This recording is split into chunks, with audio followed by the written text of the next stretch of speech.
Hey, what's going on? Welcome to an exceptional and extraordinary first episode of yet another talk show. It's Matt Early, and I'm your boy and host, Ubu Dagwu. My guests today are Eric and Julia Lewald. They are the minds behind the classic 90s cartoon, X-Men the Animated Series. They're also responsible for this bad boy that I have right here, the art and making of the animated series. So we're going to talk about the show, we're going to talk about this book, we're going to talk about everything in between. Take a second to like, comment, and subscribe. It helps me out a lot. This show is about and for creators. We get into the mind of creators. So once again, take a second to like, comment, and subscribe. And without further ado, let us jump into the interview.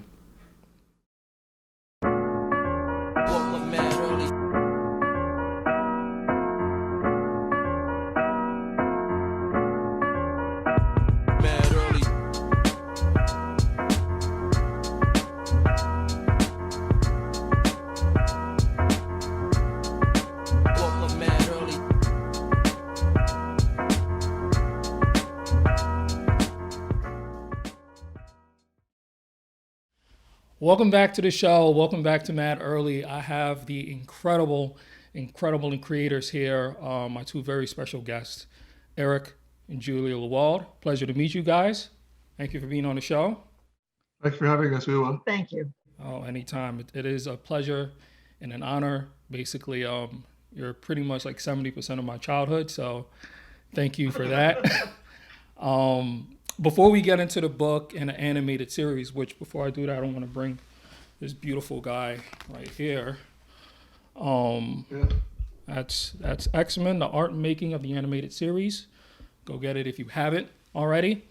But first off, how have you been? How have you been doing? Like, I feel like asking that to anyone who's made it past 2020. So how have you been holding up? 2020 was basically a wash as far as the year, because sadly, the book came out in October. We had been looking forward to that and had a thing set up at the New York Comic Con to premiere the book, and of course that didn't happen. We missed the it's not so much years lost income, it's just a years lost con interaction, because we go to about one a month, or had been, and that's only recently for us, last couple 3 years. We hadn't been going that often before. And so we miss the interaction. Oh, yes. And it's very nice being able to do podcasts like with you that keeps our hand in. But like everybody, we're ready for it to be over. We're ready to get back to normal life. But we're here in Southern California, so January, our peach tree is already blossoming. So Awesome. At least we can be outdoors a little bit more than some. So and our friends and family have stayed healthy. So knock wood. Yeah, definitely. That's the most important thing. Well, let me jump into, I guess, kind of like my background on the show. This is one of X-Men the Animated Series, to me, was kind of the one thing when I was a kid that connected, like, the black kids, the white kids, the straight kids, the gay kids, just this world that you created, that you were responsible for. It was like so responsible for connecting all of these different groups. It raised me, as a matter of fact. And looking back on things now, a lot of fans, I'm sure if you've been, doing the podcast circuits and seeing on all of the cons, a lot of fans now are realizing that it was a lot smarter than a lot of the content at the shows that was out at the time. But the first question, I guess, that connects to that I wanted to get to was, how does it feel being responsible for a show that kind of does so much for so many different people? It's humbling. It is absolutely humbling. And it's also one of those things that when it was happening, and just to clarify who we are, I'm TV animation writer, producer. I was a writer on X-Men the Animated Series. Eric was what we call the showrunner for the whole series run. I got to write some scripts, but he was in charge of all the scripts for the series. So at the time we were doing it, it was a job. It was an important job. It was a great job. We loved working on the show. But you don't know in the heat of it if it's going to last, if it's going to play. Yeah. And then here we are, how many years later, and Yeah. people remember it with so much fondness. That's huge. She's right how humbling it is, because over our careers we've each worked on more than 40 different shows, and you go into each one hoping for the best and trying to do your best work, and you never know how they're going to turn out. And once in a while magic happens, and when you look back at it, you say, oh my God, it wasn't that good before, it'll never be that good again.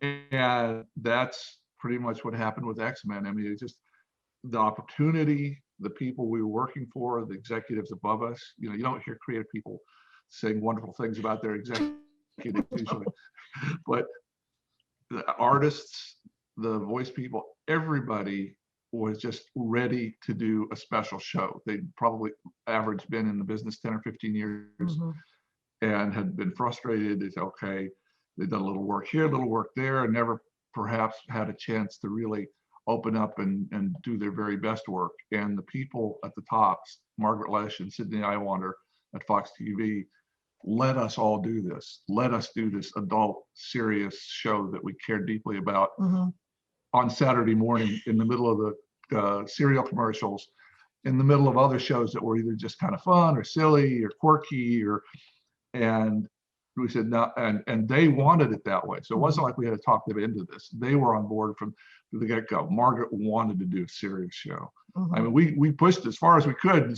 We might have surprised her a little bit, but this was their doing, and we were, the creative tools that they picked to make it happen. Yeah, that's great to hear. And I guess this show, one of the reasons why I put this show together is a space to create a space for creators, right? So it's for creators, about creators, evolving creators. So it's, in addition to this show, this book was a great way of seeing just all of the machinations behind the show. Like you mentioned, your relationship with some of the producers that you had on some of the struggles you had getting things on. I feel this is a kind of like a great outlet to kind of inspire other creators and inform other creators. So with that in mind, something that you can get from this book and also previously on X-Men, the book before this one, is some of the there it is, exactly. The battles to kind of like you said, create something a little bit serious, more serious than the other cartoons that were out at the moment. How hard was it to draw something bigger from the animated series, rather than like bad guy just fighting a bad guy every week? If it helps to anyone out there who's trying to create something, which is its own very personal challenge and struggle. For the record, we can look back and go, hey, X-Men ran, 5 seasons, 76 episodes. There was no guarantee it was going to make it past the first 13. I mean, it was a struggle for you and the producers and directors to get it on the air. So it was fraught. We can look back and say, yay, but it was not an easy journey. Yeah, but it was when it came down to it. Oh, first of all, we have to thank the people that, like Chris Claremont and John Byrne and Len Wein and people that built the X-Men over the 25 years in the comic books before this, because I'm sure there are ways we could have done the show badly, but the heart and the soul of what our show was there to be found in the comic books. They'd set up this world, this dichotomy between mutants and humans, and they'd set up a lot of these characters over the 25 years, and they evolved a lot. The books in the 80s were very different from books in the 60s, and so that was a learning curve for us to find out, to look and see, okay, what's the most effective to us as people writing in 1992 for TV specifically. What stories really just tear our hearts out, and it had to do with the mutants and their place in society, and that just was a creative decision that I and Mark Edens, who's my writing buddy from college, who was like main writer on the show, and the people at Fox that are making the creative decisions, we all agreed we could just have another kind of WWE, big mutants fighting against other big mutants every week, and they'd pay us our checks and we'd be done. But that isn't doesn't seem to be real storytelling to us. I mean, that's part of it. It's part of the fun is seeing Sure. some of these people together. But the real stories were inside these adult characters that made up the X-Men. And I think most of the time on other shows, when we try to write who we felt were adult characters, we get this stern, like, no, you don't understand. Our main audience is 6 to 11. They're not going to get half the stuff you're putting in here. Dumb it down, simplify it. Don't use those big words. Stop. And we never got any of that from our direct bosses. We got it from people on the side were going crazy. Say, is this show just going to crash and burn because there's not a kid that's going to get it? But the people that we were working for got it from the get-go. I think also the thing you and Mark Edens, the way you set it up so that the Sentinels existed as the big, bad, scary, giant robot things that were there because there were terrified humans, and the Sentinels were there to hunt down the mutants. That allowed you to create this, what I think was just the brilliant tension where you had Professor Xavier saying, no, we need to learn to work with the humans. And you had Magneto, who had his legitimate complaints saying, no, we need to just, wipe them out. And because they had same big bad guy, which was the human-based Sentinels. And that was a decision at the beginning when we first laid out the first season. We actually got some pushback from a couple folks at Marvel who didn't really think of it in terms of a TV show. Not our main people. Our main people were wonderful, but a couple of their colleagues said, but no, Magneto and some of these other people are more important villains. Why are you letting them start with the Sentinels? And we wrote them back ferociously saying, no, you got to understand, we need to understand this difference between the mutants and the humans as the central focus of our storytelling. And the Sentinels are kind of like an incarnation of human tolerance and fear. They're there to keep the mutants down. Mm-hmm. And so that's the perfect antagonist for us, at least for the first season, to establish this world. After that, we can get into some of these other folks, but we need to establish how much the mutants aren't accepted in this world and what their two options are, which we honestly spoke about it from day one as well. There's the integration, there's Professor X's, we need to get along and integrate, and there's Magneto's, we need separate nations, and it was very much Martin Luther King and Malcolm X. Yeah. was a conscious thought. So that was we felt that was important. Luckily, the people with us felt the same way. Yeah, which was an amazing kind of blend of real life and kind of like fictional storytelling. And like you mentioned, the Sentinels were so integral to kind of like the whole storytelling. I can just recall to that first episode where, you see the Sentinels come in the mall at the first time. You see Wolverine punching Cyclops in the gut, like automatic friction between the team. And more importantly, you see the death of spoilers for anybody who hasn't seen this show yet, but you've seen the death of a team member, Morph. All of those things kind of came together, and like, even as a kid remembering to this day, put together something I was like, this is something unlike anything else I've ever seen. So what was your most rewarding kind of slam dunk storyline that you was able to get onto the show? Is there anything specific, like Nightcrawler's religion is I thought that was a great kind of insight on that character. That was a top 5 for sure. Okay. More times than not, because I wrote individual scripts for the show, whereas you were in charge of all of them, and I got to sort of be a fly on the wall. More times than not, there'd be a story idea out there, and I'd go, are you crazy? That's never going to get past censors. And we got to give a shout out to a woman named Avery Coburn, who was broadcast standards and practices at Fox Kids. And if she hadn't gotten the show at the very beginning, you wouldn't have had the teammate's death, and you wouldn't have had Wolverine clocking Cyclops in the stomach. That was a huge fight. Or one word about religion, or a dozen other of the most intense things in the show. She had to because she had absolute veto power. Yeah. If she just said, we need these 8 guys to walk around hand in hand, and never fight anybody, that's what we would have had to do.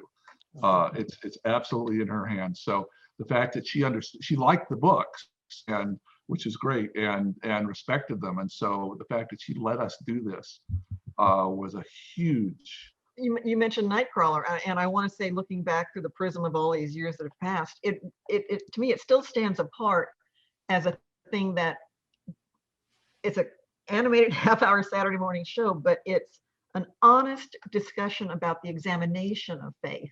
It's not proselytizing. It's not forcing someone to choose to believe or to believe something else. And I don't know if you could get that made today. Yeah. I don't know.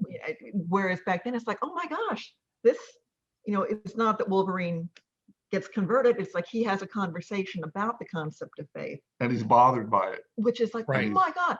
And Gambit even throws off that's just, he's not into that at all. It's like, I don't know if you could casually have someone have that conversation today. I respect that. I love all the episodes for different reasons, even the ones that might have had challenges in production. Yeah, and there's 6 or 7 of those stories which I'd love to get back, that didn't work out as great as we'd hoped, but go ahead. Can I jump in here and say, you're asking about specific episodes, favorites? I got to give, Eric deserves to take a bow, because you came up with the idea for the 2-parter One Man's Worth. That's my favorite. That's wow. my favorite. Oh, nice. He came up with that. And the point of that is, when you were pitching it to the folks at Marvel, Bob Harris at Marvel at the time, was so intrigued by the idea of what would the world be like if there had never been Xavier in it, that they then a year later came out with Age of Apocalypse.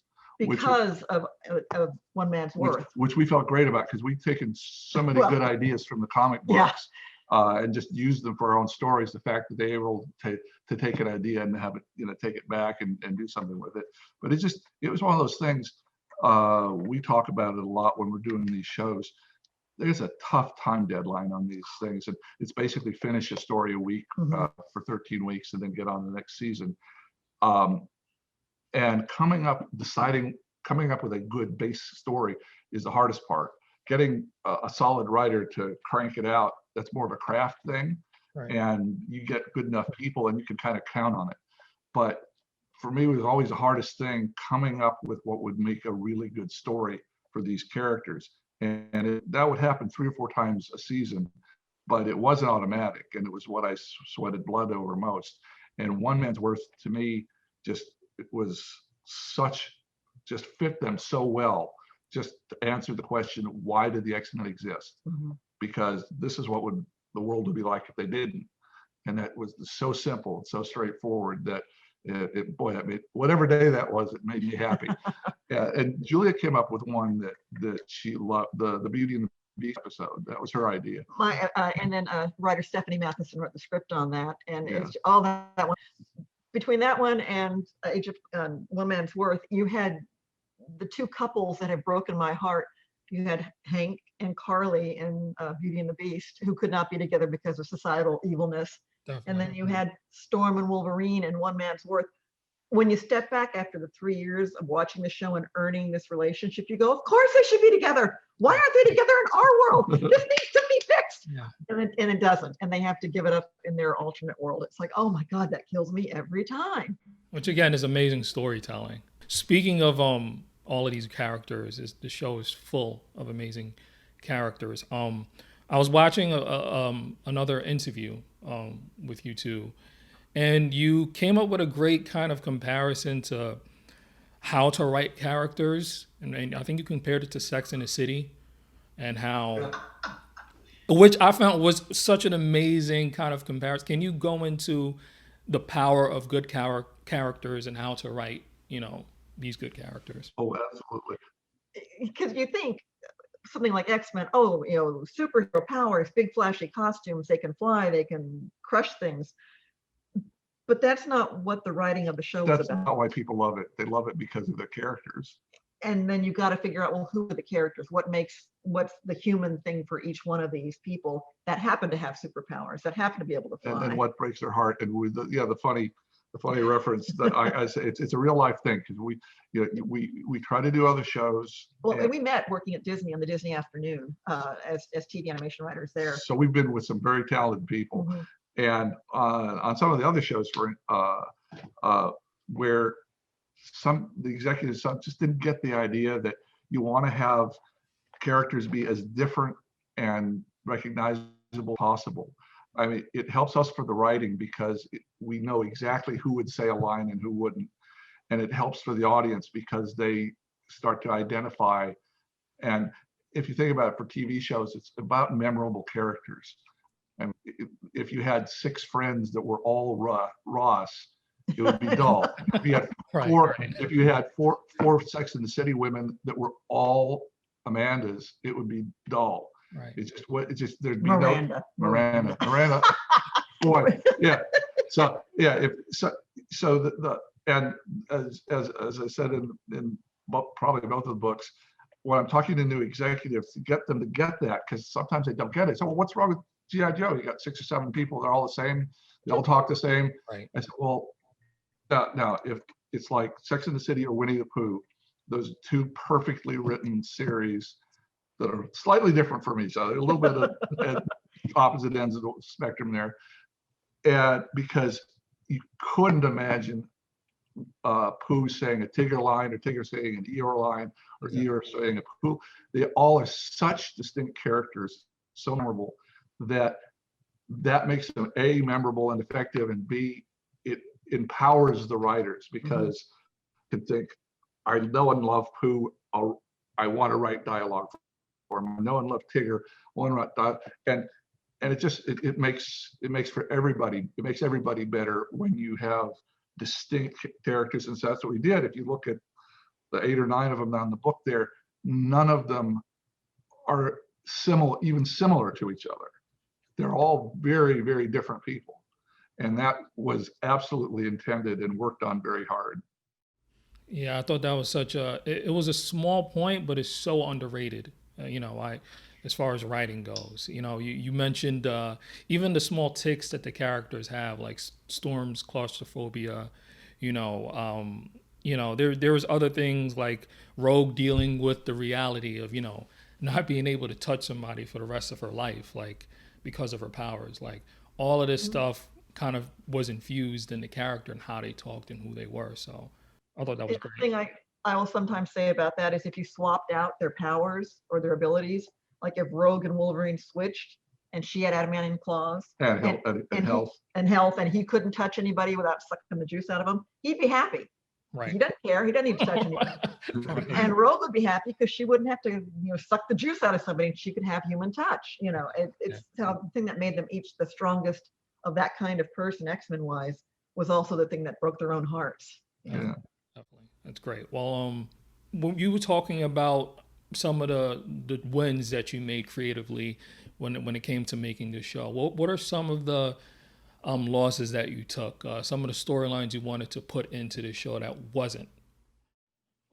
Well, there wasn't much of that, luckily, because once it was successful, once the first season was done, it was so successful that when something is making everybody money, they just stop complaining.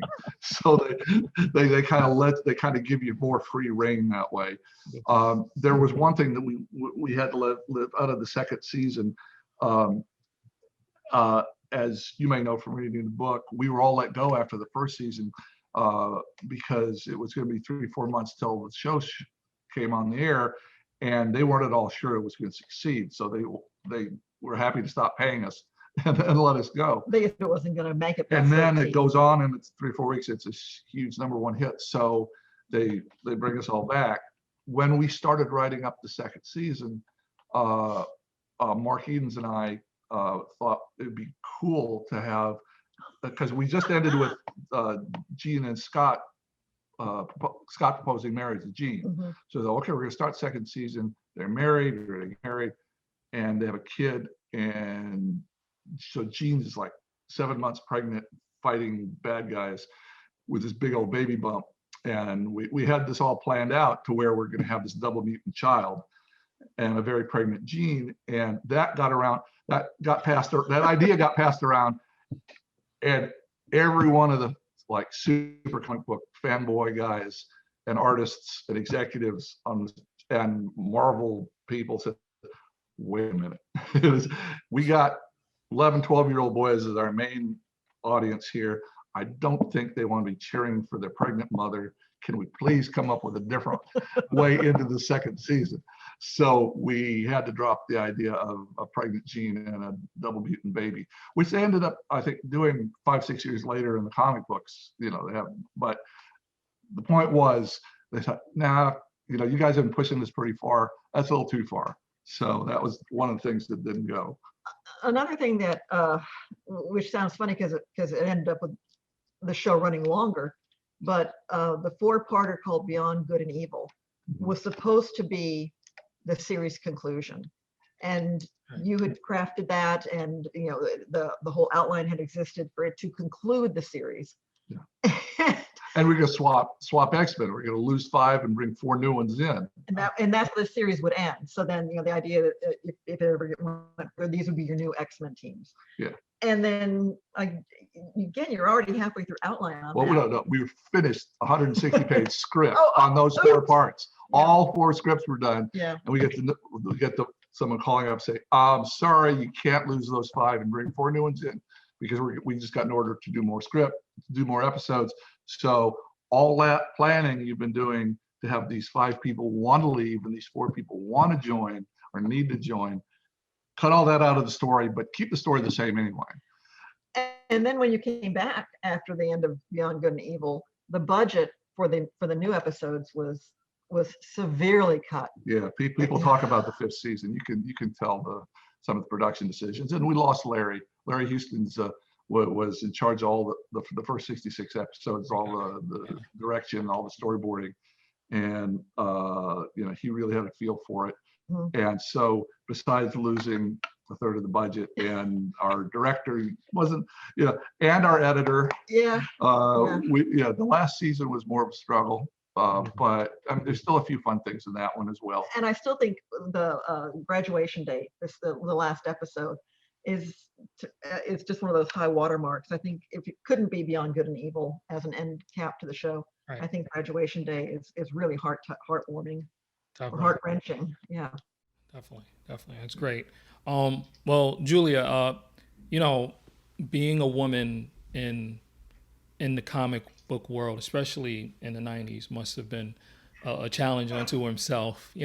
As a writer, as a creator, did you feel like you got your just due from fans and executives, or do you feel like you had to fight a little bit harder just to get your ideas across? Not just on X-Men, but just creatively on other shows.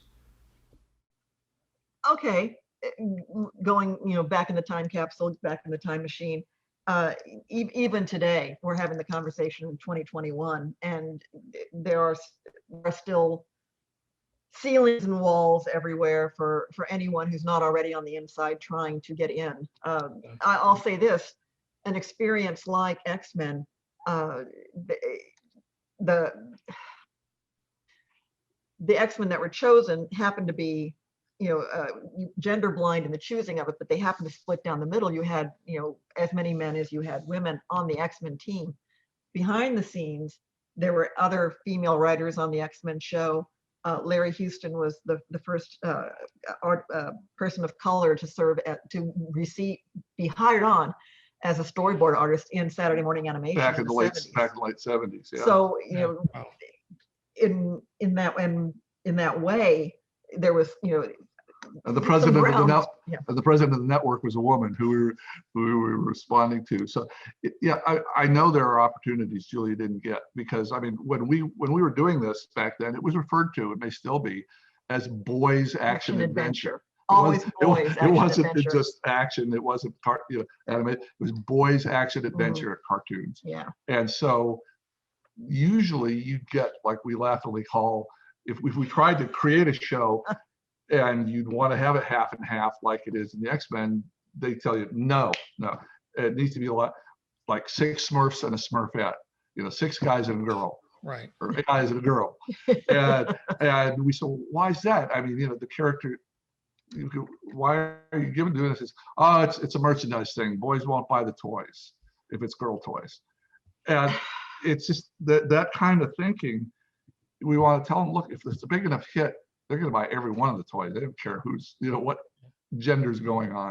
So, but that was an issue at the time. And luckily, besides having a female president of the company, Sydney Iwander, who, I mean, I picked most of the people that wrote, but Sydney would, as the executive, hands-on executive, would have people he would suggest. And he loved pushing the envelope, and he loved finding new young people that hadn't written before, or women, or whatever it was.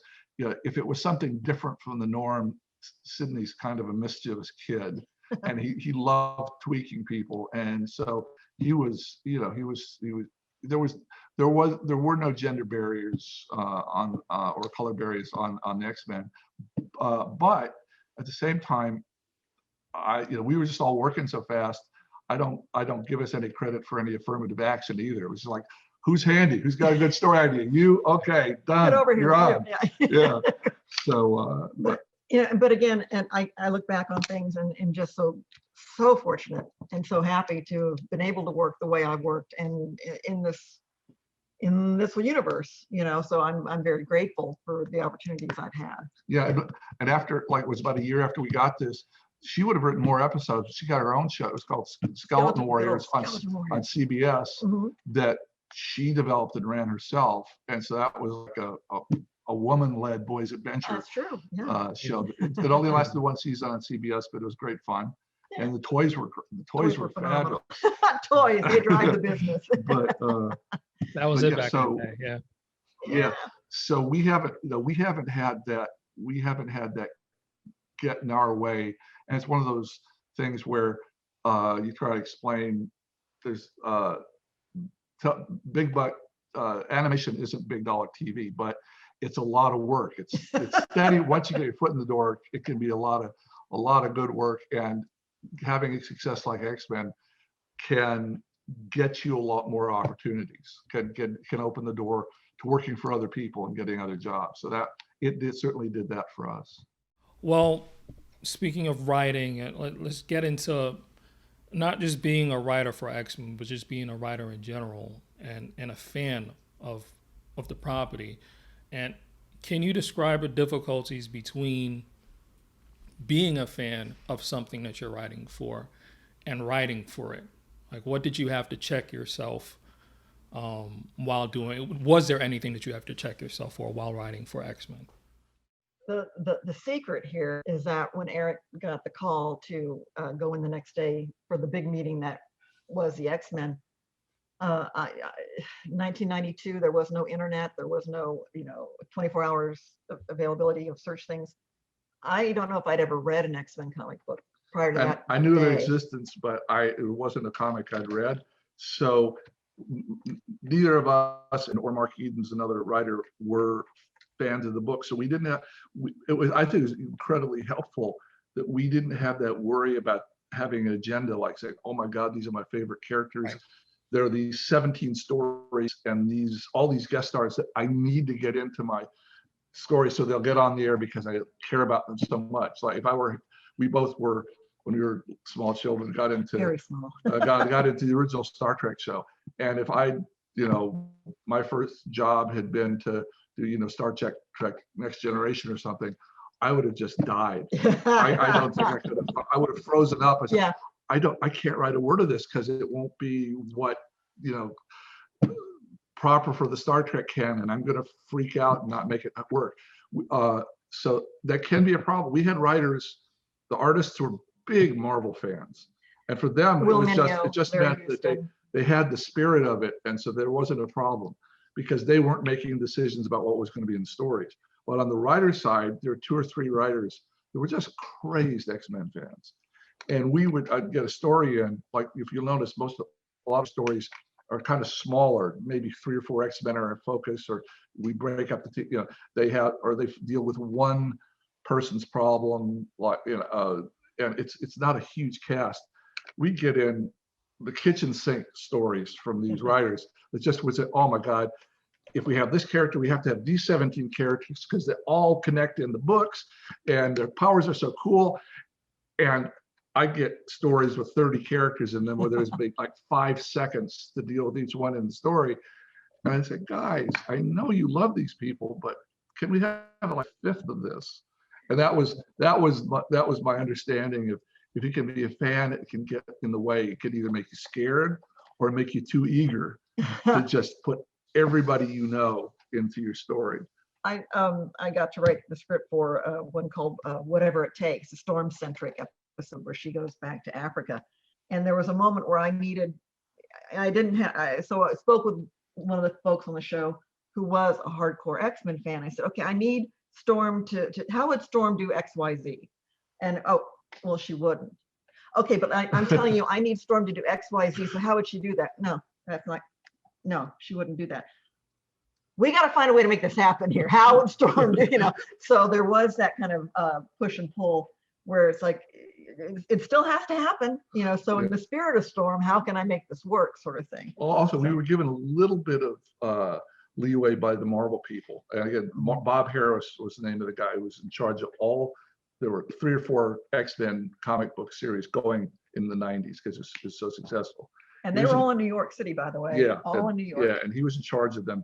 And he pulled me aside and the first day and said, look, don't worry about perfect canon or being that completely consistent with, say, a history of a character, because over 25 years, we have pushed and pulled these people around so much. I mean, Magneto was running the X-Men for a while. I mean, these people they've gone good, they've gone bad, they've had side stories that have taken them in completely different directions that aren't part of their main character. So look, you're going to have, this is going to, think of it as your own comic book series that is connected with the X-Men, but is not completely dependent on the other 4 or 5 that have come before it. And that was such a relief to me, because if I had tried to worry about, if there'd been an internet at the time with 10 million crazy fans, oh boy, that checking out what we were doing with the stories. Luckily, there was none of that. So we were able to cobble together that first season without any fans going nuts. Yeah. And then they liked it. Then they liked it. And then after that, they cut us a lot of slack. But I imagine if it had been 2020 instead of 1992, there would have been a lot more fan oversight and a lot more Marvel oversight about what we were writing. Yeah, definitely. That flexibility is missing from a lot of kind of like franchises you see today. You see so many people going crazy over the internet. But that's interesting. But let's get into your history kind of before X-Men. I was just amazed to see everything from Exo Squad and Beetlejuice, which is like huge for me. Darkwing Duck. You wrote in a variety, a good spectrum of shows and properties. Can you name any specific moment in your writing career before the X-Men that was kind of like instrumental to you as a writer, as a creator? Well, my story is just becoming a writer was huge. I'd grown up in Texas and was going to college in Texas. In my senior year, I'll go to graduate school of some kind. I am law school, I don't know. And I bumped into a friend who said, I'm moving to California to teach music. They pay people to write in Los Angeles, and I know you like to write. Why don't you come with me? And that was the first time someone had said to me, you can leave where you are, you can go somewhere else, and you can try and be this thing you really want to be. Mm. So if anyone else is in the same boat I was in, 10 years later, I mean, I moved out here and didn't know a soul. But I went to good old Southwestern University School of Law while I'm trying to figure out how to break into the business, because I don't know anybody. There's no internet. You can't. Anyway, did that, got my degree, practiced law for a while, all the while I'm trying to figure out how to break in, writing spec scripts, don't know. And again, 10 years, then oh, hey, I hear you want to write, Disney Afternoon is open. You don't need an agent. Why don't you go in and try and pitch? I can do that. So I went in every Friday for 6 months pitching to Tad Stones and Bryce Malik, and they were saints. They let me come in every Friday when they did their general pitches. Finally, I came up with something that they said, okay, try and work on that. And came back with an outline, then came back with a script, took all the notes, came back, and they said, well, we have space here. We have a free desk. Do you want to be on staff now? It's like, yes, please, thank you. So I got to be on Disney staff for those first 3 years as a writer, and just that's all I ever wanted to do. So continuing to do it now, and that's where ironically I met you at Disney, because you started kind of the same way. Yeah, I started a few years earlier, and it's almost a cliche. I'd been a big movie person in college in Tennessee. Again, not a local Californian here, and came out here and had written and just was writing stuff, all sorts of stuff on speculation, miniseries, movies, anything I could think of to write, and not know, again, and like her, had no clue how to knock on doors, how to get an agent, much less to get into a job. And so a neighbor saw that I was typing and said, oh, I work at Hanna-Barbera, and they just told us that they got a bunch of new shows in. And I said, he said, do you want me to take one of your scripts in to my boss? I said, well, yeah, yeah, absolutely. And there's like the key thing to someone wanting to be a writer. If I just kind of thought about it and hadn't really completed anything, I would, for that 1 hour that I had an opening to get into the business and had somebody that would do it for me, I wouldn't have had anything to give him, but I had like 15 different things I'd written. Oh. And so he said, I need something short, I need something funny, and he did, okay, here's like a sitcom spec that he did. Fine, she read it. She said, okay, this guy can write fine. He can come and pitch. It was like the door open. Right. Now he's not just some outsider. He's somebody that I believe can write decently enough that he might work out for us. And didn't mean there's going to be a job necessarily. So my buddy, another buddy from mine in Tennessee, went and we pitched. And 1 out of the 5 things we pitched, a bunch of 9-year-olds liked, because they had and we got our first assignment, a foot in the door, and didn't stop working for 20 years after that. But that, for getting in there and being able to prove yourself, and that first one, we didn't know so much what we were doing with animation. It's a little bit different muscle than other writing, and I hadn't done it. And luckily, we had very understanding couple guys at Hanna-Barbera, one named Jeff Siegel, who was the power behind Exo Squad. He was the head of Universal Animation when they did Exo Squad. So Siegel and Kelly Ward were there at Hanna-Barbera, and they had this little tiny office off to the side, because at the time, Hanna-Barbera was king. They had over half the shows on television, and they were just cranking out one hit after another. And off to the side was this little syndicated building called Hanna-Barbera 3, where Jeff and Kelly had an office. And they were doing a 65 episode action show called Challenge of the GoBots, which was a competitor, a slightly lower end competitor to Transformers in the mid 80s. And they were both toy lines from Japan, both did the same thing, vehicles that transformed. And we got our foot in the door with that show, and ended up being each writing 6 or 7 episodes for the show. And they liked us, we liked them. They gave us a shot. And they were really helpful in showing us, okay, your first script was pretty well written, but it's not going to, we can't produce this. You don't understand animation yet. Let us hold your hand and show you what you're doing wrong. And they were patient. And by the second or third script, we were feeling very comfortable, and it pretty much took off from there. The guy, Tad Stones, who gave her a shot at Disney, gave me the shot at Disney a year earlier. Awesome. And he's a great guy. He was the reason the Disney Afternoon is as good as it was, all across the board. Yep. And he was an artist and a writer. And he's the one who made Darkwing Duck. Yeah. I mean, and he was the one that made Chip and Dale's Rescue Rangers. She did 14. Super underrated. Yeah. Yeah. So yeah, Tad. We owe a lot to Tad. So I guess if there are folks out there who are specifically interested in writing, the fact that we're communicating in this way and there's an internet, do yourself a favor, and whatever it is you want to write, track down something similar online script wise. See what a script looks like. See what a dramatic hour live action script looks like. See what a feature script looks like. See what a half-hour animated show looks like. So familiarize yourself with the things that are out there that are just there for you to look at. And then you can work on that yourself.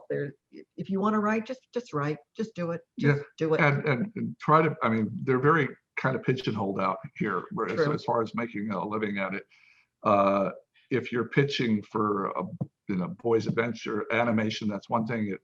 Girls animation, that's another thing. Preschool animation, that's another thing. Adult animation, it's another thing. Sitcoms, dramas, whatever. Everybody out here thinks you have to have done their thing, or at least understand their world, because they don't want to have to take the time to teach you. There's not enough money to be patient while you figure out, oh, well, I've done obviously we've done a lot of different things. So that helps to learn lots of different kinds of shows. And when you're writers, you get frustrated when you get pigeonholed. You want to try different things. Yeah. But before you go in for meetings, we got a great job doing a live action show called Young Hercules with Ryan Gosling. Yes.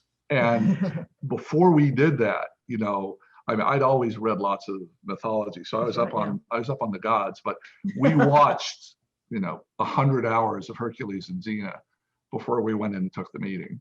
I mean, we wanted to know what, because it's the same company, and we wanted to know what it's like doing your homework. We wanted to be able to speak their language, it's their shorthand and their references, so that they'd feel comfortable hiring us and trusting us with their new show.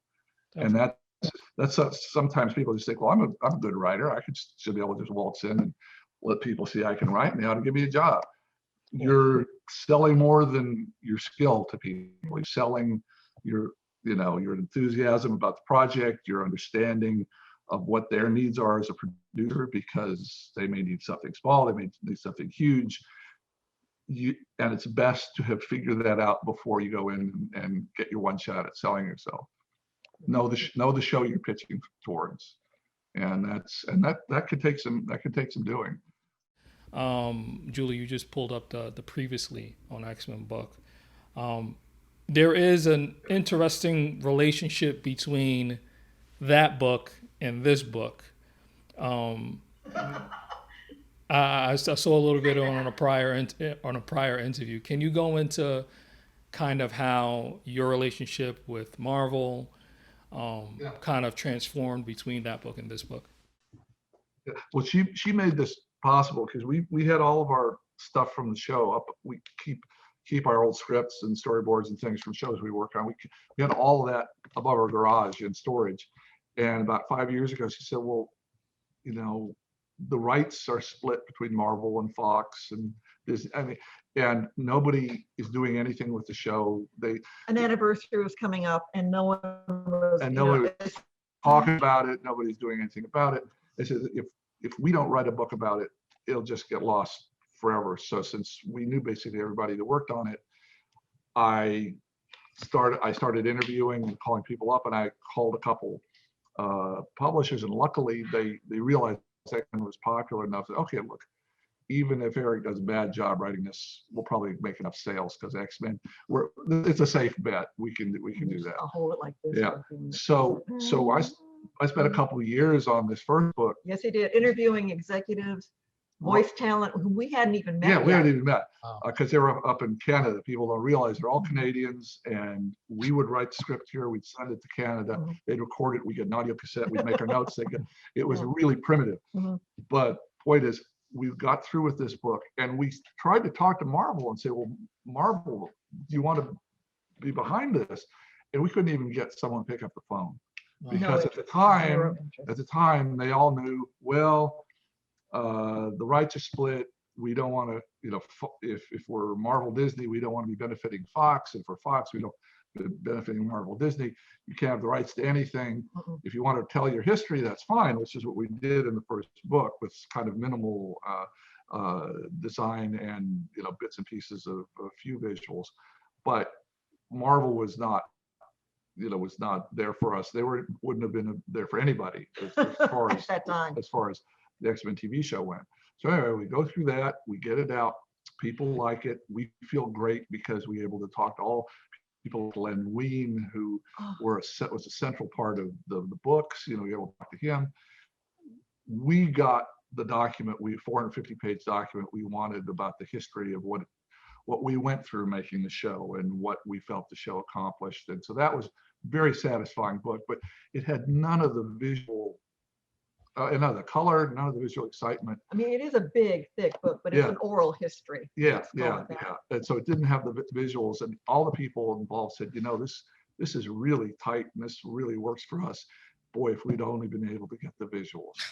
And so like about a year later, we get an email from a big shot at Marvel, like the head of international licensing. And I think, oh. Damn, they're going to tell us that we published the book and they want us to stop and that we didn't have the rights. Yeah, that was a scary email. Yeah, about a paragraph through, that's what I thought he was saying. And it said, no. When I called him, it said, no, everybody in the office loved the book, but we just found out that in a few months, all the rights will be back together. Which was news. Yeah, which was Fox and Disney and all that. When you started this, we didn't know. Yeah. No one knew. And so we all think that now that you have got the rights, that we could get you the rights to the images and to all the artwork, you need to do a companion piece, a complementary book that's an art-focused book, that's a coffee table book, which I don't know if young people know what a coffee table is, but a coffee table book. Yeah, but do the art book as a companion piece to this and put a couple thousand images in it and less writing, and just put the highlights of the history of the show in this book, and just make it a joyful visual experience for the fans. We said, well, that's great, that's cool, and we loved the idea. And of course, we jumped in, and then we realized, oh my God, this is a hand-painted pre-digital show. No computer stuff. Eventually, we gradually started primitive computer stuff, but all of it was hand painted on cells, so tens of thousands of hand drawings, and 99% of that stuff's been thrown out because it just hasn't been maintained. That's what people used to do with either old comic art from the 30s, 40s, and 50s. Most of that's been thrown out, and old cells from from when animation started in movies through maybe the late 90s, when they started to do stuff just originating on computers. It's expensive to store the stuff. The artwork cracks. Yeah. And so we thought, oh no, what a great idea, but will we be able to find enough beautiful art besides just pulling, we didn't want to just pull frames from the TV show. Everybody's seen that already. We wanted to show the way it's actually created and drawn, and the way the models are built, and the way the mouths move, and the way. So we want to show all the stuff about how a show's put together. And luckily, between people's basements and storage facilities and dusty old boxes, we went around, we were able to find enough of this stuff. And with the benefit, there are a couple places in town that here in Los Angeles that sell animation cells. And one of them, Van Eaton Galleries, worked with us, and they had a couple hundred beautiful cells. Wow. And they just said, here, we've got high resolution photographs of these. Use whatever you want to in the book, be our guest. And so that was a godsend. I'd say they're responsible, if this is 280 pages, they're responsible for 40 pages of the book. Wow. So those people, but it took doing that and hitting the deadline. And then by the time we were done, we realized we'd found everything we needed. And credit Larry Houston had 3 storage units over the course of the years that he let us, like sort of Indiana Jones, dig through them and find stuff specific to X-Men. Because he, like you said, he's worked on over 80 series. So that was his own archaeological dig. A fellow named Tom Tataronowitz, who's an animation producer, he happened to have stored like a couple boxes of art in his garage, and he let you. We have them here. We still. COVID meant we're hanging on to a lot of art. We haven't been able to get it back to anybody, but also an artist named Mark Lewis, who came in on the 2nd season. Yeah, he some of these artists are wonderfully just they kept everything they've ever drawn, and so various couple Dan Wiesenmeyer and Mark Dan Wiesenmeyer. Well, as far as if you like the character designs, they kept the character models, they kept everything. And so we used a lot from them. Yeah. We didn't see it. We hadn't seen that stuff. And another thing, there were a couple of some of the artists did original stuff for the book, like the covers. Larry Houston and Rick Hoberg, and we made sure the people that did original art for the book were people that were important artists on the show. They weren't new folks. They were people that had been heart and soul and part of the creative team on the show. So there's that as well. So we said Frank Brunner and Dan Wiesenmeyer and Mark Lewis. Just wanted to shout out to the artists who had kept things, and that, again, if it weren't for them, this record would have been lost. Yeah. And it was a learning experience for us too, as far as the production side went. I mean, we were just focused on, okay, you've got 20 weeks, you've got a 6-week runoff, and then you've got to finish the script a week, boom, boom, boom, boom, boom. Okay, next season, whatever. And so we just have our heads down and we're cranking out scripts, and we're listening to voice recordings when they come back, and we're checking out storyboards, make sure everything's cool. But we don't know a tenth of what it took to get the show made, to get all that stuff built up, to get it recorded, to get it sent over to Korea, to get all that done properly, and get it sent back, and then cut it, and then all the hundreds and hundreds of people that it took on the production side. We didn't have time to worry or even learn about that. I mean, we knew it was happening somewhere, but all we could worry about was getting the stories right. And so in writing the book, we got to interview people like Stephanie Graziano, who was in charge of Graz Entertainment, that drew and basically produced the show for us.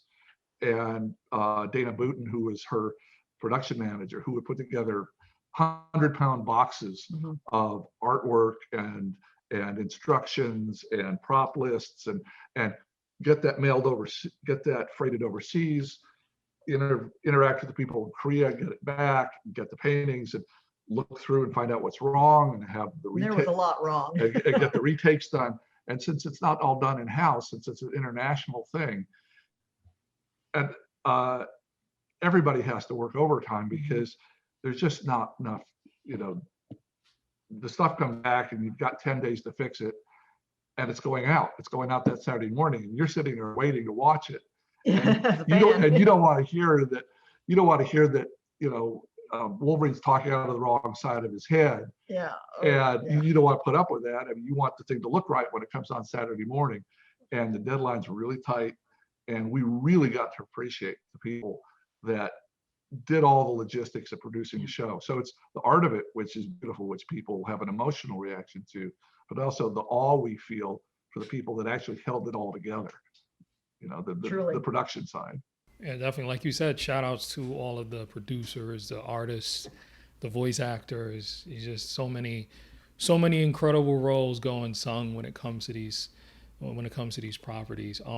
But it's amazing to hear, that there is such an element of kind of like you said, an archaeological dig and, walking down memory lane that comes with, putting together a book like this. How is this book, and previously, in addition, how have these books not only changed the relationship between you and the people behind the scenes, but also the fans?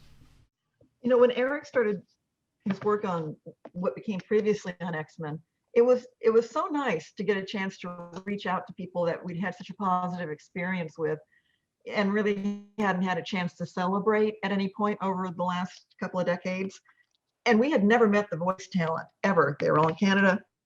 We're down here, we're all doing our thing. But that kind of gave you the opportunity to reach out to them and hear what it was like for them. Because if I see an image of Wolverine, I hear the voice of Cal Dodd in my head, the voice from Wolverine on the X-Men, or George Boozer for Beasts. Those are the voices I hear in my head.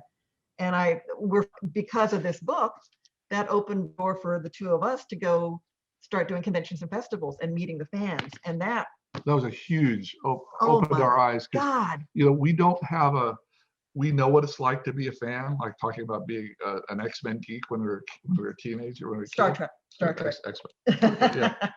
Star Trek geeks when we were teenage young people. But to appreciate how, worldwide, how this spread and became, the show for an awful lot of people, for like maybe a couple 100 million people, which is just mind blowing. We didn't know. We had a home office.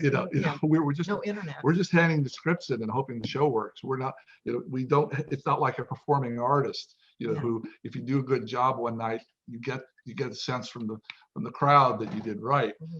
We're hearing 25 years later, oh guys, you guys did right, and let me tell you how, and let me tell you what it meant to me or to my children or me and my grandparents. I mean, just, oh my God. There are these just thousands of stories we've heard in the last 4 years about the show touching people, and that's been incredibly gratifying because we don't. It's not real to us until we meet those people, until we talk to those people. So we had working on a different project. We in 2018 we had the opportunity to go to Singapore for the first time ever, and as we're leaving, I had a polo shirt, and I'd had previously on X-Men embroidered on it, just and we're walking through airport security, and we're in a foreign country, we're in Singapore, and one of the people stops and says, "Oh man, I love the X-Men," and I'm hearing this out of the corner of my ear. You know the show, the X-Men? Oh, love that show. Grew up on it. I said, I was a writer on it. He was the head guy on it. And all the security guards just stopped what they were doing and came over and took pictures with us. It was there's us and 7 Malaysian TSA guards oh my taking God, pictures you don't know. Because for them at their school, at their middle school, it was the show. Yeah, Storm was so strong. I love it. And we get from New Zealand and Brazil and Europe, and it's odd. I think Fox had a real reach then. They had a wonderful international distribution thing, and they had a run of great, started, Beetlejuice and X-Men and Batman and Spider-Man. They had stuff to send, and so we got on a lot of places, and we're continually amazed and awed by the reach of children's television. And I think there's something that grabs you when you're 12 or 9 that stays with you the rest of your life, like a song or a show. That if you hear a show when you're 29, it's good. And believe me, 30 years later, I still remember shows from when I'm 29. But I've memorized and obsessed about shows that I heard when I was 10 or 11, when I was an adolescent. So there's something about culture, and when it grabs you, and I think that's the age. Well, and also when it first came out, going 1992 to 1997, if you wanted to see X-Men, you had to have your little bottom in front of the TV with a bowl of cereal on a Saturday morning. If you were lucky, and if your family had a VCR and they let you tape it, okay, you could watch it later. But if you missed it, they didn't repeat it until the summer. You couldn't just on demand it. Yeah, that's so true. The idea that for a whole generation, X-Men was appointment viewing, and it lasted for 5 years. For 5 years, if you wanted to watch the X-Men, you were part of the crew that watched it when it aired, then talked about it Monday, either in the school playground, in the college common room, even at the water cooler at work. For 5 years, I think that really also affects you differently than binging over the weekend. And to your point, not only was it appointment viewing, you had a number of these episodes had not one part, but 2 parts or 3 parts. So you got kids, 12, 13-year-old kids, not only to come to watch one episode, but then you had them coming back for a month or even more or less, a little bit less, to watch one story unfold over that span, which is unheard of. I got to say, at one of our first cons we went to, we've heard from folks for whom that did not always work out well. One fella, his mother had him go in for an orthodontic appointment on the Friday, which was the last episode of the Phoenix Saga. So we got to see the first 4, and they didn't get to see number 5 and for a year. Still furious, 20 years later, times I'm still so mad at my mom, But that kind of thing, it had an impact on people. Yeah, and we got to give credit to Margaret Lesh, because that was the point I wanted to make. Almost nobody ever lets you do connected stories in children's television. I mean, there was some beautiful anime that come over from Japan, but ethnic stuff produced in Hollywood, they said, oh no, it's not worth, look, and this happened to us, this problem, if you don't have any production problems on 1 or 2 and 3, but if episode 4 is broken, if you need a month to fix it, what are you going to do for a month? You can't show 5, 6, and 7. So animation takes so long to produce. It's so labor intensive, and there's so many things that could go wrong that they're always way too scared to do shows in a row like that. They said, well, start 6 months ahead of time. People don't have that kind of money. Yeah. So they're really scared of that. But Will Mineo, who again was the head supervisor and basically designed the show, Mhm. he went to Margaret and said, Margaret, comic books progress over an arc. The best television projects over an arc. Let us try, please. Look, we can do it. We can, with luck, we won't have production problems. We did, but we really believe that the show will be stronger this way. And so it was his requesting and her allowing us to do it. On the writer's side, it's all right, because it makes the writing more fun and you can build stuff. Yes. Where you can't just build it in standalone episodes. Like the Phoenix, like the Dark Phoenix saga. Yeah, All so that to us, it was just a gift. Mhm. And later on, they said, don't do it so much. And we said, okay, it won't be 13 episodes, but can we do a 4-parter? Okay, fine. So they compromised with us afterwards. But Shout out to editor Sharon Yeah. Janis. There's a gal named Sharon Janis who was editing X-Men, and she was the one who first floated the balloon of putting together a 30-second recap. yeah, previously on X-Men. And people, the folks she was talking to, well, no, that's gonna, no, look, it'll save you from animating 30 seconds of new animation if I pull 30 seconds from previously animated stuff for the recap. Click, okay, perfect idea, go with it, Sharon. Yeah, it also made them feel more comfortable. They were really afraid that these complicated, complex adult stories were just Yeah. completely going to confuse the kids. And if there were more than one part, they just lose it. Yeah. And so he said, okay, the previous thing will help, please. This will help hold the cans of the kids that can't remember what was in the previous episode or the previous 3 episodes. And so it did a number of things. It was really cool for the show, and it's what primetime connected shows always do. And it saved, as you said, saved them 30, 40 seconds of new animation time, because you'd show the old stuff. Yeah, exactly. And also shout out to there's just so many things about this show, but arguably the best opening theme to anything to life. Like, that's something you can wake up to. I believe the guy who was behind the theme song did the Power Rangers theme song as well. Ron Wasserman. Yeah. Yes. Incredible music, incredible way to just jump into each episode.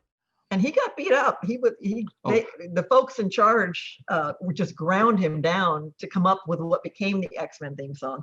Yeah. He was staff, and so he wasn't getting paid per each iteration. He was just getting paid. He was at Saban. He was working at Saban, and their business model is usually just one and done, just knock it out cheap. And actually, he did Power Rangers on the cheap that way, so that credit to him for that. But on this opening song, Sidney Iwander, again the main executive at Fox, and Will Mineo, the guy that supervised the design, had a real idea in their head about what an X-Men opening would feel like. And so what Ron handed in something, oh, that sounds okay, because there's some other ones that were handed in that were suggested that were like little sing-alongs and stuff. No, but okay, the basic song that elements of it were handed in. Okay, we can start with that, but it needs to be deeper and more intense and more driving. And so they had him do it 20 times. And he was just about ready to kill somebody. Yeah. Finally, they said, okay, that's intense enough. That's garage band enough for our X-Men. That's X-Men. So give Sidney and Will. I didn't have a thing to do with that. Could take no credit. But Sidney and Will pushed Ron until the breaking point. And Ron didn't give up. And Ron didn't give up, to his credit. He kept on making and he came up with that. Yeah. Yeah. So, cool. Yeah, man, we are just. Because Will and Larry Houston realized in 1992, X-Men was a huge comic book, but the comic book universe isn't the way it is now. That was still a very small part of the general population who might tune into a TV show. Yeah. And the idea that you got to introduce the idea of mutants, the idea of superpowers, the idea of the world they live in the opening title sequence. And all our main characters, and that was another thing they told us is, oh, the title, should the title have a sing-along that explains what the X-Men are and what they do? They're mutants, all the rage back in the day. Yeah. So, and to their credit, Larry and Will designed that visual title in 2 passes. Mhm. One pass, you see it in the book. We luckily, Larry held on to the storyboard of Yeah. his first pass at the title sequence. And so he did one, and Will and Margaret Les said, okay, here are a few things that are weak, and do a little more with the names and focus a little more on this. Did a polish, and boom. So it was like, that opening was like 2 days work. I mean, Unbelievable. those people are talented in ways we can't. And no one told them. No one told them to stage it that way. It's just they knew the characters, they knew the world. It was what came out of their heads. Yeah. Amazing, incredible. Well, so that was the questions I had for you, but I had a couple of fun little segments to kind of switch things up a little bit. The first of which is something I would like to call rapid fire. So let's say, the heads of MCU came to you and said, we're making a new Marvel universe with movies that have characters. These are like C or D level characters that not the Wolverines or the Spider-Mans or whatever. They want you to do some casting. So what I'm going to do is run down the names of some lesser known X-Men characters, and we'll see if you can cast an actor, or if you don't have a name you can pass, but If I say Paul Giamatti for everything. you can actually pull that off. No, that's a good point. Pretty good. Not bad. Didn't he do the Blob and Rhino? Right. Spider-Man? That's a good point. There you go. Okay. All right. Yeah. So again, you can say the name of an actor, or you can say pass if you don't have anything. That's Okay, perfectly sure, that'd be fine. fine. All right. So the first guy, I'm gonna try to stump you. These are some, It won't be hard. It won't be hard. I'm just letting you know. Okay. Okay. Number 1 is Morph. Oh, that did- golly. A young Lance Henriksen. Oh my God. That lamp. I'd go with that, or I'd go with Ian Somerhalder. If I can say his name right. From Lost, before and now Vampire Diaries. But I like young Lance Henriksen. Can we do that? Can we say young or old? Okay. All right. Young Lance Henriksen. Yeah. All right. Number 2, Graydon Creed Jr. Oh. Josh Brolin? Younger Josh Brolin? Interesting. Younger Josh Brolin? Maybe? That's good. Yeah. Cool. Next up is Mr. Sinister. Okay, that's cool. If we can't do Chris Britton, who is the voice of our Mr. Sinister, who is a very slender, elegant looking kind of guy. But that's interesting, Mr. Sinister. He needs to be tall. He needs to dark hair. Okay, my fantasy casting would be Frank Langella from 1979's Dracula. Yeah, he was 1979 Frank Langella. But okay, today. I can't think of somebody. Sometimes I wonder what like a director like Guillermo del Toro would be able to do with a character like him. We were just talking to the guy, to Ashley, who wrote X-Men First Class, and he was saying, I mean, because what's the guy that played young Magneto? Michael Fassbender. Yeah, Michael Fassbender. I think would be good. Could be an interesting. He said that when they pitched Michael Fassbender for young Magneto, the executives said, "Nah, nobody knows this guy. He doesn't have enough presence." Michael Fassbender with black hair. He'd be good. That'd be scary. For Mr. Sinister. That's a good pick. That's a good one. Have a couple more. We have Callisto, one of the Morlocks. With the eye patch. Yes. Okay, I'm older, so I can say this, but a young Cloris Leachman would have been kick-ass as Callisto. because she could do anything. She could do anything. She just died. The actress who does Wonder Woman is tall enough. Gal Gadot. If you scruffed her up. Oh, that's true. Okay. Yeah. And I'm trying to think about who else. There's a size. There's again, Calista kind of feels like she needs to be tall. That's true. And interesting though. Yeah. Cool. Huh. Okay, but yeah. Wonder Woman was almost cheating because she's already somebody big. But yeah. True. That's true. All right. So the last one is one of my favorites. Very, very colorful character. Didn't see him too much, but Gladiator. Oh, right, Gladiator. He needs to have just a size to it. Well, the Rock with. Wow. Okay. Oh, The Rock. That'd be fun. I was thinking someone from like the John Cena. John Cena. Yeah. Rock or John Cena. Yeah. Rock. That would be good. A wrestler actor. Yeah, a big. Larry Houston had a moment where when Gladiator appears and just gut checks. Is it Juggernaut? Yeah.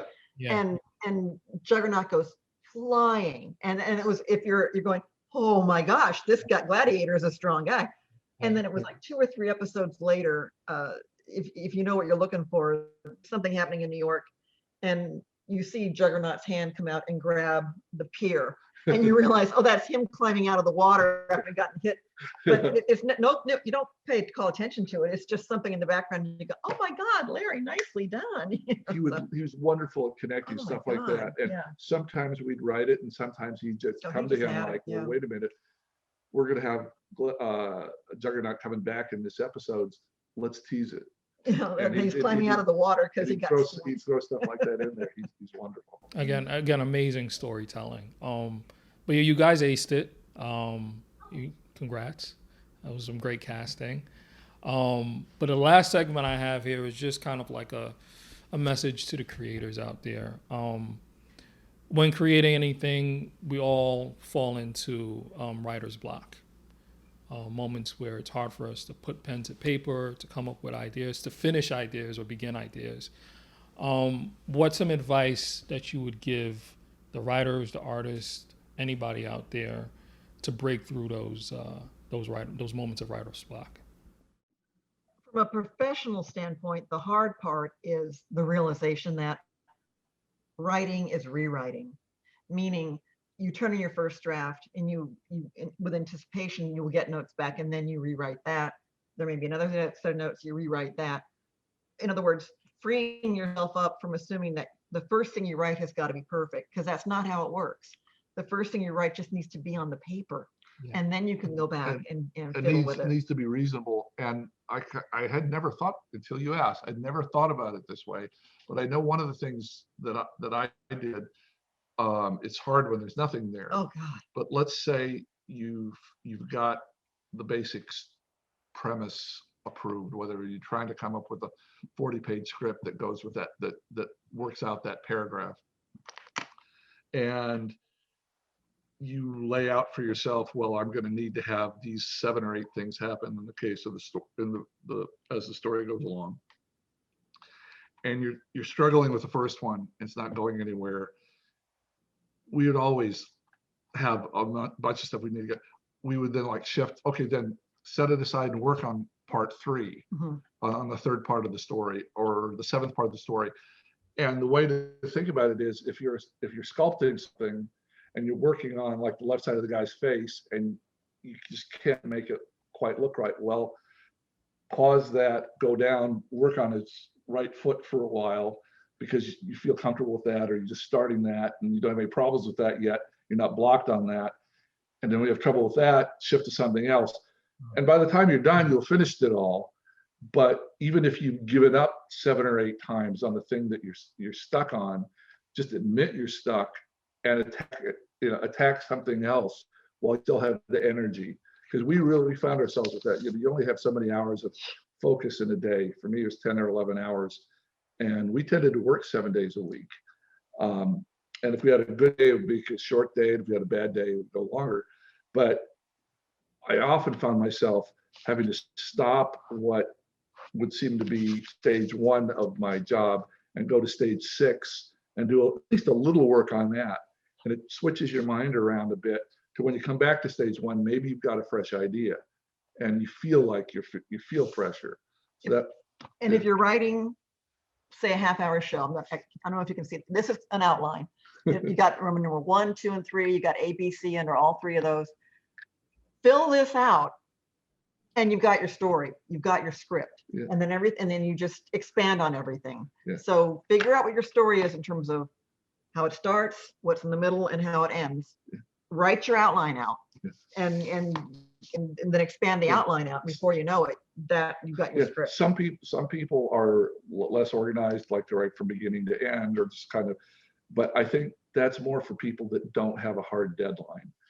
Yeah, I mean, okay. if I could jump around in a story, I think I'd shoot myself. If I had to do it from beginning to end, and when the inspiration came, because a lot of times it just doesn't. So I think if you want to write for TV and want to write, or magazines or whatever, we've got a deadline.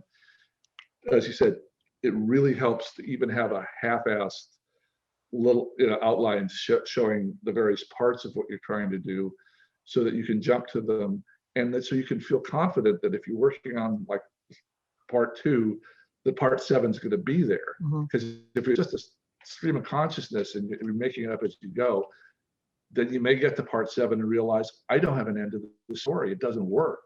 And I've just spent all those days working on the first 6 parts and I can't finish it. I'm screwed. So for us, always, when we've been doing TV for however many decades, it really helps our confidence and our ability to break through writer's block, to know the beginning, middle, and end, and the parts along the way, even if it's shorthand, even if it's Wolverine gets his heart broken. I don't know which character I'm going to use. I don't know how she's going to do it to him. I don't know where we're going to put it, but he needs to have that happen to him between part 2 and part 4. Okay. And that gives me a confidence to work on part 2 and part 4, because I know what's going to be in between them. And let me just also, don't feel like when you say, okay, I am going to write a script, and you sit down, you don't have to write the script that moment. You can write parts, you can just write ideas down. I think it's so easy to just feel overwhelmed, but I can't write a script. Little bits, little bites. How do you eat an elephant? One bite at a time. Don't tell yourself you got to write the whole thing in one sitting.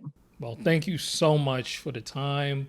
Once again, it's a pleasure and honor to have you guys on the show. The first episode of Mad Early, ladies and gentlemen, Eric and Julia Lewald, creators behind X-Men the Animated Series, the book here, our making of the animated series. Also, go check out that Previously on X-Men. Great 1-2 knockout.